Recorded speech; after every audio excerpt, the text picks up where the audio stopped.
दोस्तों आपको आज एक नए बिजनेस आइडिया के बारे में बताने के लिए यहाँ पर आए हुए हैं। तो मैं बात कर रहा हूँ पफ मेकिंग बिजनेस की। आप मेरे स्क्रीन पे देख रहे होंगे क्या बन रहे हैं। दोस्तों इस तरीके जो भी आपको पफ बनाने हो, कुरकुरे बनाने हो, इस तरह के आपको रिंग बनाने हो, जो भी आपने आजकल मार्केट में देखे होंगे, क्रैक्स की तरह जो भी पफ आते हैं, ओएस सोया की तरह जो जो पफ आता है, ये सारा कुछ आप इस मशीनों के द्वारा कैसे बनाते हो, इस बिजनेस की पूरी जानकारी और इसमें पैकेजिंग से रिलेटेड कौन सी मशीन रहती है, मार्केटिंग कैसी रहती है, सारी जानकारी आपको इस वीडियो में मिलने वाली है। बिना स्किप करे पूरी जानकारी आप देखिए। सबसे पहले जो आपने अभी मशीन देखी होगी मेरे बगल में, इसमें रिंग बन रहे हैं। रिंग आपने देखे होंगे किस तरीके से पफ की तरह होते हैं। तो ये जो रिंग बन रहा है ये किस तरीके से इसमें बनते हैं, इसकी पूरी जानकारी है। मसाला कोटिंग है, मिक्सिंग कैसे होती है, फिर पैकेजिंग कैसे होती है, इसकी जानकारी दूंगा। तो सबसे पहले दोस्तों बात करते हैं रॉ मटेरियल की। तो मशीन के यूनिट की भी बात करेंगे, कौन कौन सी मशीनें इसमें यूज होती है उसकी भी बात करेंगे। तो बिना स्किप करे वीडियो जरूर देखें। और तो रॉ मटेरियल में बात कर लेते हैं। पहला स्टेप आता है कच्चे माल का। तो रॉ मटेरियल में जो इसमें यूज होगा दोस्तों वो रहता है आपका चावल का दाना और मकई का। तो मक्का आपने देखा होगा, मक्के और चावल को बिल्कुल दरदरा पीस लेना है, बिल्कुल मोटा पीस लेना है। उसको पीसने के बाद उसी से ही ये सारी चीजें आपकी बनती है। बहुत से लोग केवल कॉर्न से बनाते हैं। कॉर्न जो होता है या तो मक्के से आप बना लो, या चावल का जो वेस्ट चावल रहता है या चावल की जो पॉलिश रहती है उससे भी आप इस आइटम को बना सकते हो। तो पहला प्रोसेस रॉ मटेरियल का ये आने के बाद इसको मिक्सर मशीन में मिक्स किया जाता है। आप मेरे बगल में देख रहे हैं मिक्सर मशीन, जिसमें आपको 50 केजी से 60 केजी का मिक्सर मशीन मिलता है। रिबन ब्लेंडर मिक्सर रहता है जिसमें आप ये दोनों आइटमों को आसानी से अच्छी तरीके से आप मिक्स कर लेते हैं। मिक्स करने के बाद क्या रहता है, जब हमारा मिक्सर मशीन से पूरा का पूरा मिक्स हो जाता है उसके बाद हमारे पास आती है ये एक्सट्रूडर मशीन। अब मैं आपको मेरे बगल में आप देखेंगे एक्सट्रूडर मशीन आ गई है। इस एक्सट्रूडर मशीन में क्या है, अभी मैंने लगा रखी है कुरकुरे की डाई। आपने देखा होगा दोस्तों जो कुरकुरे होते हैं वो किस तरीके से बनते हैं। तो इस तरीके से आप इसमें इस रॉ मटेरियल को डाल के इससे आप बहुत अच्छे तरीके से आप कुरकुरे बना सकते हो। इसी मशीन से आप डाई बदल के आप इसमें पफ बना सकते हो, गोल वाले पफ। और उसी मशीन को आप बदल के आप इसमें रिंग बना सकते हो, स्टार बना सकते हो। कम से कम 8 से 10 डिजाइन की डाइयां रहती है जो इस एक्सट्रूडर मशीन में लग जाती है।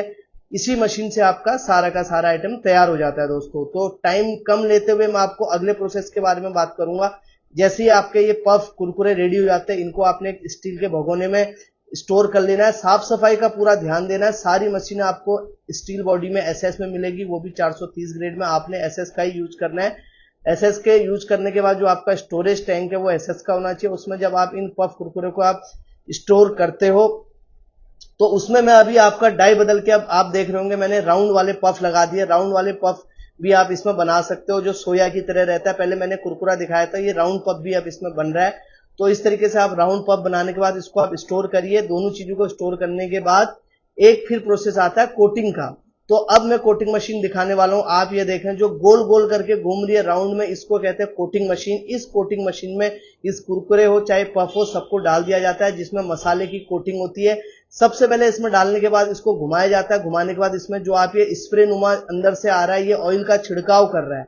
तो ऑयल का छिड़काव होता है। ऑयल का छिड़काव होने के बाद इसमें मसाले डाले जाते हैं। जो भी आपको स्पाइस इसमें रखने अपने मिक्सिंग करके आप अपने फ्लेवर के हिसाब से, चाहे आप इसमें टमाटो फ्लेवर यूज कर लो, चाहे आप इसमें हींग का फ्लेवर यूज कर लो, तो ये सारे मसाले आप इसमें ऐड कर सकते हो। कोटिंग मशीन हर एक पफ को, हर एक कुरकुरे को कोट करके उसमें मसाले की पूरी लेयर चढ़ा देता है। तो मसाले कोटिंग के बाद लास्ट प्रोसेस जो रहता है दोस्तों वो हमारा पैकेजिंग का रहता है। मसाले कोटिंग के बाद हमारा पूरा का पूरा माल तैयार हो जाता है। उसके बाद आपने क्या करना है, जो आप मेरे बगल में आप ये स्क्रीन पे पैकेजिंग मशीन देख रहे हो, इस पैकेजिंग मशीन से, इसको नाइट्रोजन फिलिंग मशीन कहते हैं। तो इस मशीन में नाइट्रोजन फिलिंग रहता है जो न्यूमेटिक तरीके से चलती है। आपने पफ देखे होंगे उनके अंदर नाइट्रोजन भरी रहती है, क्योंकि वो नाइट्रोजन पफ को साफ रखती है और लंबे उसकी लाइफ बढ़ाती है। अगर बिना नाइट्रोजन के पैक कर देंगे तो पफ हमारा जल्दी खराब हो जाएगा 5 से 6 दिन में ही। और सीलन के कारण उसकी जो करारानेस रहती है, उसके अंदर जो कुरकुरानेस रहता है वो भी खत्म हो जाता है। तो इसलिए नाइट्रोजन को फिल करके इस तरीके से आप पाउच पैकेजिंग करके इस बिजनेस को आप तैयार कर सकते हैं। तो दोस्तों 6 से 7 मशीनों का यूज करके आप इस प्लांट को शुरू कर सकते हैं। तो ये पूरा का पूरा प्रोसेस। अब मैं इस मशीन की कॉस्टिंग की बात कर लेता हूं। तो अगर दोस्तों पूरा का पूरा प्लांट आप ले रहे हैं तो 5.5 से 6 लाख में आपको ये सारी मशीनें मिल जाती है, जिसमें पैकेजिंग मशीन तक इंक्लूड रहती है, सारी मशीन आपकी इंक्लूड रहती है। तो इस तरह का जो बिजनेस है इसको करने के लिए आप हमें फॉलो जरूर करें और चैनल को फॉलो करके वीडियो शेयर करें और लोगों तक भी जानकारी पहुंचाएं। क्या रहता है कि आज कोई भी लोग अगर अपना ब्रांडिंग करके इस काम को करना चाहता है वो सारी चीजें इस मशीन से कर सकते हैं। फिलहाल के लिए इतना ही। अगली वीडियो में मैं आपको नई जानकारी दूंगा किस तरीके से आपकी कौन कौन से काम होते हैं, ये सारी चीजें आप इसमें दे सकते हो। डिस्क्रिप्शन नंबर है, कॉल करके भी आप सारी जानकारी ले सकते हैं। धन्यवाद।